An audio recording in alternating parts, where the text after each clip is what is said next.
क्या जरा सब साथ में एक साथ पूरी ताकत लगाओगे तभी परिवर्तन आएगा, तभी बदलाव आएगा, तभी बदल के रखेंगे। ना साहब ना कहब, ना साहब ना कहब, ना साहब ना कहब, ना साहब ना कहब। मंच पर उपस्थित हमारे यहाँ के लोकप्रिय विधायक, पूर्व में मंत्री आदरणीय रामचंद्र जी, पार्टी की धरती को नमन करता हूँ, प्रणाम करता हूँ और यहाँ की जनता को झारखंड जोहार, अभिनंदन प्रणाम स्याही कर रहे हैं। तभी टेंट के भी बाहर खड़े हैं और मन बनाकर खड़े हैं कि इन भ्रष्टाचारियों की सरकार को बदल देंगे और आने वाले समय में भारतीय जनता पार्टी की सरकार बना देंगे। साथियों, भारतीय जनता पार्टी ही थी जिसने अटल जी की सरकार में झारखंड राज्य बनाने का काम किया था। मैं धन्यवादी अटल बिहारी वाजपेयी जी की सोच, लेकिन वाजपेयी जी ने सोचा था कि झारखंड राज्य बनेगा, आगे बढ़ेगा, छोटा राज्य होगा, संसाधन अपने हैं, बहुत आगे बढ़ेगा। लेकिन जिस तरह से शिबू सोरेन जी से लेकर हेमंत सोरेन जी ने इस राज्य को लूटने की गाथा लिखी है, हमारे पास अब इस राज्य को बचाने के सिवा कोई और तरीका नहीं। साथियों, भारतीय जनता पार्टी ने झारखंड राज्य बनाया भी था, आज झारखंड को इन लुटेरों से बचाने के लिए सड़कों पर उतरे भी हैं और हमारी इस परिवर्तन यात्रा में आप जुड़े हैं। इसके लिए मैं आपका बहुत बहुत आभार प्रकट करता हूं, धन्यवाद करता हूं। साथियों, जहां एक और आदरणीय अटल बिहारी वाजपेयी जी ने संथाली भाषा को 8वीं अनुसूची में जोड़ा और उसी तरह से उन्होंने आदिवासी मंत्रालय को बनाया, एक के बाद दूसरा निर्णय झारखंड के लोगों के हितों में किया। भाई और बहनों, यही नहीं, 25 मई 2018 को प्रधानमंत्री मोदी जी ने कहा था कि मैं ही पुनर्निर्माण की आधारशिला रख रहा हूं और मैं ही इसका उद्घाटन करूंगा और नए हल कारखाने का धनबाद के सिंदरी में लगभग 9,000 करोड़ रुपए की लागत से 5 साल में भी बना कर दिया। तो नरेंद्र मोदी जी ने, भारतीय जनता पार्टी की सरकार ने बना कर दिया। साथियों, गोरखपुर, बुरहानी, रामाकुंडम के बाद अगर कोई और उर्वरक प्लांट अगर जिसका पुनर्निर्माण, पुनर्जीवित करने का किसी को काम किया है तो ये भारतीय जनता पार्टी की सरकार ने किया। यही नहीं, बहुत सी सरकारें आई आकर चली गई। मुझे बताइए, भगवान बिरसा मुंडा को क्या केंद्र की किसी सरकार ने याद किया? आपने एक पिछड़े समाज से आने वाले गरीब माँ के बेटे नरेंद्र मोदी जी को देश का प्रधानमंत्री बनाया, तो उन्होंने 15 नवंबर को भगवान बिरसा मुंडा के जन्म दिवस पर पूरा देश आज जनजातीय गौरव दिवस मनाता है, तो भगवान बिरसा मुंडा के नाम पर मनाता है। और यही नहीं, आदिवासी समाज से आने वाली पहली ऐसी महिला जो कॉर्पोरेटर नहीं, विधायक नहीं, सांसद नहीं, मंत्री नहीं, देश की पहली महिला आदिवासी राष्ट्रपति बनने का अवसर मिला, तो वो भी भारतीय जनता पार्टी ने श्रीमती द्रौपदी मुर्मू जी को बनाने का काम किया। लेकिन एक आदिवासी महिला का अपमान कांग्रेस के नेताओं ने, जेएमएम के नेताओं ने, लालू जी की पार्टी ने, आरजेडी ने जिस तरह से उनको अपमानित किया, वो देश भूला नहीं है। और साथियों, में एक बात आपसे और कहूंगा, इसी संथाल परगना के विकास गाथा जो लिखी जा रही है, दुमका का मेडिकल कॉलेज हो, देवघर में बनाया गया एम्स हो, या फिर हमारा एयरपोर्ट हो, वहां पर आज वहां से 5-5 जगह के लिए फ्लाइट चलती है, साहिबगंज में बंदरगाह हो, गंगापुर का निर्माण मोदी सरकार की ही देन है। और यही नहीं, अब जो गिने चुने राज्य जहां पर सारी रेलवे लाइन का विद्युतीकरण कर दिया गया है, उसमें मेरा झारखंड भी शामिल हो गया। 70% उसमें इलेक्ट्रिफिकेशन हो चुका है। अमृत भारत स्टेशन योजना के अंतर्गत झारखंड के 50 से अधिक रेलवे स्टेशनों का कायाकल्प भी किया जा रहा है। प्रधानमंत्री मोदी जी ने अभी हाल ही में 6 वंदे भारत ट्रेन का हरी झंडी देने का काम किया, तो मेरे झारखंड की भूमि से ही किया है। मेरे इन 18 स्टेशनों पर सैकड़ों करोड़ रुपया खर्च करके इनका निर्माण किया जा रहा है। साथियों, एक नहीं अनेकों ऐसी योजनाएं हैं जहां हमने आगे बढ़ाया है अपने इस राज्यों को। लेकिन दूसरी ओर मैं देखता हूं झारखंड मुक्ति मोर्चा ने, आरजेडी ने, कांग्रेस ने राज्य की हालत क्या कर दी। अगर आप झारखंड के बारे में आज सुनेंगे तो बाहर सब कहते हैं खतरे में है झारखंड। और खतरे में क्यों है झारखंड? वर्तमान में कांग्रेस और जेएमएम की सरकार ने जनता के साथ विश्वासघात किया है। मेरे साथ आज ये सरकार भ्रष्टाचार, बेरोजगारी, कानून व्यवस्था की बदहाली और आदिवासी हितों की उपेक्षा करने की प्रतीक बनकर रह गई है। आज जो यहाँ के मुख्यमंत्री हैं, उनके नेतृत्व में मैं आपको खुले मन से कह रहा हूँ, आज हेमंत सोरेन जी के नेतृत्व में लव जिहाद और लैंड जिहाद हो रहा है। लव जिहाद से जनसंख्या को बदलने का प्रयास किया जा रहा है, लैंड जिहाद से जमीन को लूटने का काम किया जा रहा है। आज इस लव जिहाद से आदिवासी और झारखंड की महिलाओं के साथ उनको बहला फुसलाकर कोई शादी करता है, तो लैंड जिहाद से उसकी जमीन को हड़पने का भी काम किया जा रहा है। संथाल परगना टेनेंसी एक्ट का फायदा उठाकर इन भोली वाली बहनों को, इन महिलाओं को, आदिवासी को ये रोहिंग्या मुसलमान और बांग्लादेशी बेटी अपने जाल में फंसा रहे हैं और लव जिहाद और लैंड जिहाद की नई गाथा लिख रहे हैं।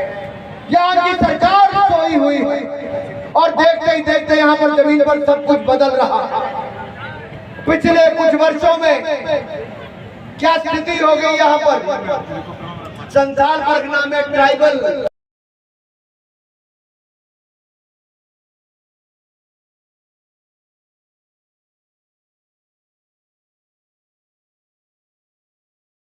मंत्री जी कैसे रह गई? 42% से कम होकर 28%। पाकुड़ और साहिबगंज में क्या 2011 के मुकाबले अब मुस्लिम समुदाय की आबादी क्या 35% बढ़ गई है? और यही नहीं, पूरे संथाल परगना में क्या एक समाज की आबादी 13% बढ़ गई? क्या ये अपने आप हो रहा है या इसके पीछे भी कोई साजिश है? और ये मैं नहीं, अब तो हिमाचल के भी कांग्रेस के मंत्री कहते हैं कि हिमाचल जैसे पहाड़ी राज्य में भी लव जिहाद हो रहा है।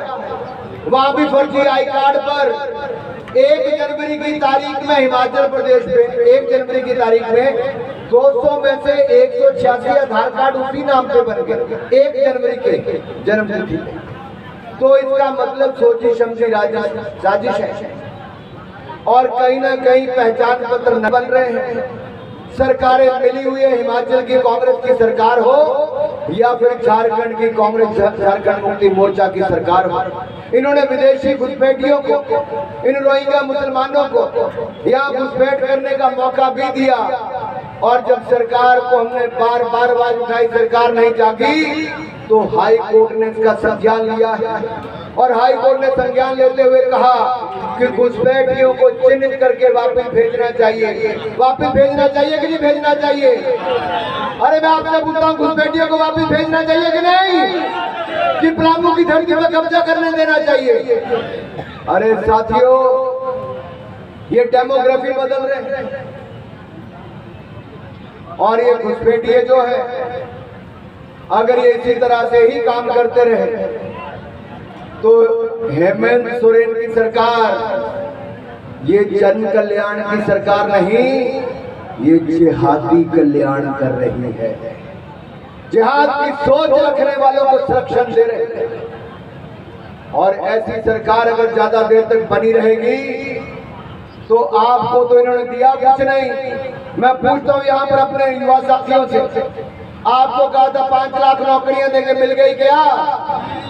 अरे जवाब दो भाई, क्या हेमंत सोरेन की सरकार ने 5 लाख नौकरियां दी क्या? 7,000 रुपया बेरोजगारी भत्ता दिया क्या? 3 लाख रुपया आवास बनाने के लिए दिया क्या? अनुबंध कर्मियों को स्थायीकरण करने का काम किया क्या?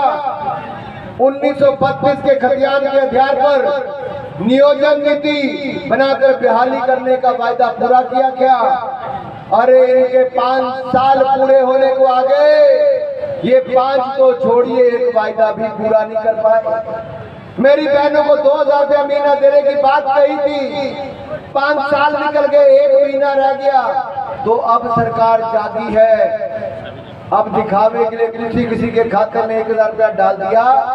जैसे हिमाचल की सरकार ने चुनाव से पहले 1500 डाले, अब कांग्रेस की सरकार ने मनोज भाई वहां वापस लेने शुरू कर दिए, वहां वापस ले लिए। यही यहाँ पर होने वाला है। आज हिमाचल को कांग्रेस ने दिवालियापन कर दिया, अधिकारी कर्मचारियों की तनख्वाह नहीं मिल रही, पेंशनर को पेंशन नहीं मिलती है, और यहाँ पर झारखंड में भी चला है तो केवल लूट लूट और लूट की खुली छूट दे रखी है, तो हेमंत सोरेन की सरकार ने दे रखी है। इस ठगने वाली सरकार को अब बाहर दिखाने का रास्ता आ गया। चाहे एक और मोदी सरकार ने 16 गुना ज्यादा मेरे झारखंड राज्य को दिया, तो दूसरी ओर यहाँ पर कांग्रेस और झारखंड मुक्ति मोर्चा की सरकार ने 5 साल में जल, जंगल और जमीन को लूटने का काम किया। जब इनका पेट इससे नहीं भरा, तो केंद्र से आने वाली जल जीवन मिशन योजना को भी करोड़ों रुपए का घोटाला इन्होंने किया। और साथियों, यही नहीं, रांची जमीन घोटाला हो, मनरेगा घोटाला हो, टेंडर घोटाला हो, अवैध खनन केस हो, ट्रांसफर पोस्टिंग हो, या फिर विभागों में टेंडर से लेकर अन्य घोटाले हो, हजारों करोड़ रुपए के घोटालों में संलिप्त पाई गई, तो ये कांग्रेस, जेएमएम और आरजेडी के गठबंधन की सरकार पाई गई। कभी आपने किसी राज्य में ऐसा देखा कि किसी सांसद के पास 350 करोड़ रुपए से ज्यादा मिला हो? आप में से किसी के घर 350 करोड़ रुपया है क्या? हाँ के ना? नहीं है। लेकिन देखो भाई, यही नहीं, यहाँ तो हेमंत सोरेन के आईएएस जो एक महिला अधिकारी है, उसके सीए के घर भी 18 करोड़ रुपया मिलता है, और सांसद धीरज साहू के यहाँ पर तो 350 करोड़ मिलता है। मशीनें जो गिन रही थी वो भी हाँफ गई, जितने घर में बैग भरे थे वो भी खत्म हो गए, कम पड़ गए, बाजार से बोरी और बैग लाने पड़े, तब भी भ्रष्ट कांग्रेसियों के नोट खत्म नहीं हुए। कितना लूटा है। मंत्री आलमगीर आलम के पीए के भी नौकर के घर पे 35 करोड़ रुपए से अधिक कैश मिला। अगर पीए के नौकर के घर पे 35 करोड़ था, तो पीए के घर पे कितना होगा, मंत्री के घर पे कितना होगा? यही नहीं, चीफ इंजीनियर वीरेंद्र राम के घर पे 20 करोड़ से ज्यादा की संपत्ति के कागज और सोना और कैश मिला। साथियों, एक नहीं, ऐसे अनेकों उदाहरण जहां झारखंड की बदनामी इन भ्रष्ट झारखंड मुक्ति मोर्चा और कांग्रेस के नेताओं के कारण हो रही है। मैं आपसे 1-2 बातें और पूछने आया हूं। यहां पर एक भर्ती हो रही थी, और पेपर होने से पहले मैं सिपाही वाली पे भी आऊंगा। आपने कभी ऐसा देखा कि आपके हाथ में चोट लगी हो, आप डॉक्टर के पास जाओ कि भाई इसका इलाज कर दो, पट्टी बांध दो, और डॉक्टर उस हाथ को ही काट दे? कभी करता डॉक्टर ऐसा? आपके यहाँ पर पेपर लीक हुआ, तो हेमंत सोरेन की सरकार की नाकामयाबी देखो कि उन्होंने पेपर लीक को तो रोक नहीं सके, लेकिन साथ साथ इंटरनेट पूरा बंद कर दिया। एक नहीं, ऐसे अनेकों हैं। आज झारखंड में ऐसे गैंगस्टर बन गए जो पेपर लीक के साथ जुड़े।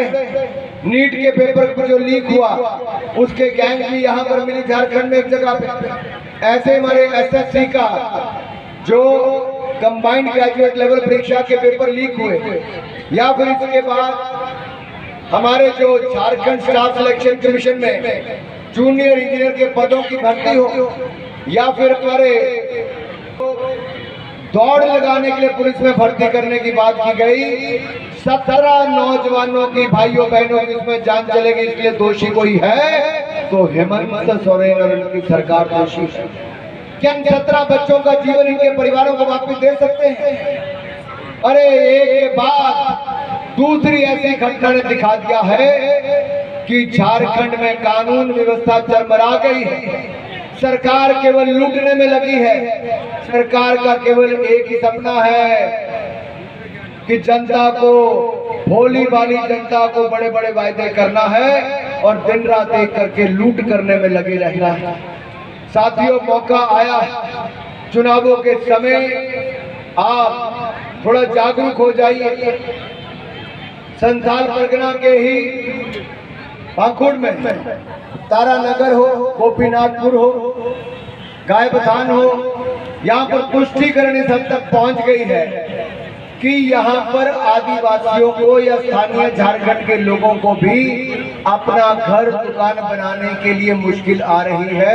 ये रोहिंग्या मुसलमान और घुसपैठिए उनको वहां से भगा रहे हैं और ये झारखंड मुक्ति मोर्चा की सरकार सोई हुई, ये कांग्रेस के लोग सोए हुए हैं। साथियों, ये जो हमने परिवर्तन यात्रा चलाई है, ये परिवर्तन हम आपके जीवन में लाना चाहते हैं। परिवर्तन हम आपकी सेवा में लाना चाहते हैं। परिवर्तन हम यहाँ के और विकास करने में लाना चाहते हैं। परिवर्तन हम लाना चाहते हैं इस यात्रा के माध्यम से, यहाँ पर नई सरकार लाकर। 2 अक्टूबर को इसका समापन होगा।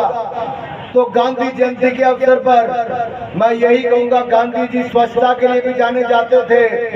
झारखंड के भाई और बहनों, 2 अक्टूबर को जब ये हमारी यात्रा समाप्त हो तो आप झारखंड में एक स्वच्छता अभियान ये चलाएं कि हेमंत सोरेन की गंदी और भ्रष्टाचारी सरकार को साफ करने का अभियान भी आप चलाएं, इससे मुक्ति दिलाएं। ऐसा हम सबको प्रयास करना है।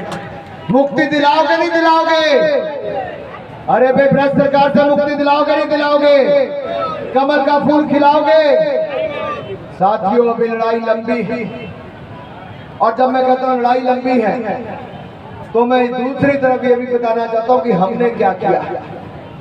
हमने जनजातीय गौरव दिवस तो मनाया है। हमने एकलव्य स्कूल 750 पूरे देश भर में खोलने के लिए 35,000 करोड़ रुपया दिया, जिसके में से ज्यादातर लाभ हमारे झारखंड जैसे राज्यों को मिलेगा, आदिवासी बच्चों को मिलेगा।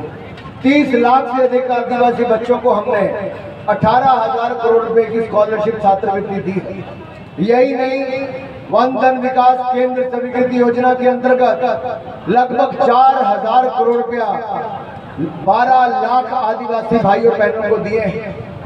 पिछले 1 दशक में हमने लगभग 1.5 करोड़ शौचालय झारखंड में बनाए और आदिवासी इलाकों में पूरे देश भर में बनाए और लगभग 2.5 लाख आंगनबाड़ी बनाई है। साथियों, यही नहीं, ऐसी अनेकों योजनाएं जिसके कारण पलट करना है। मैं नारा लगवाऊंगा, तख्त बदल दो, ताज बदल दो। आप कहेंगे बेईमानों का राज बदल दो। बदलना बेईमानों का राज, तो दोनों हाथ ऊपर खड़े करो भाई, सारे जरा एक बार पूरे ऊपर। तख्त बदल दो, ताज बदल दो, बेईमानों का राज बदल दो की आवाज यहाँ से कम आई। मुझे लग रहा था यहाँ से ज्यादा की तरह हाथ खड़े कर ऊपर वाले भाई।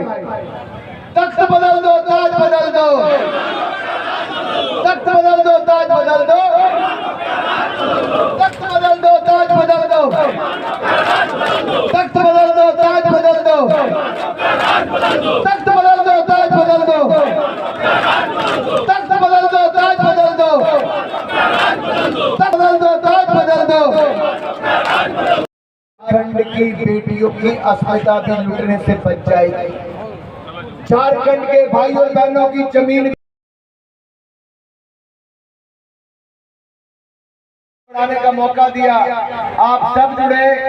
मैं स्थानीय सभी नेताओं को, रामचंद्र जी हो हमारी पार्टी के,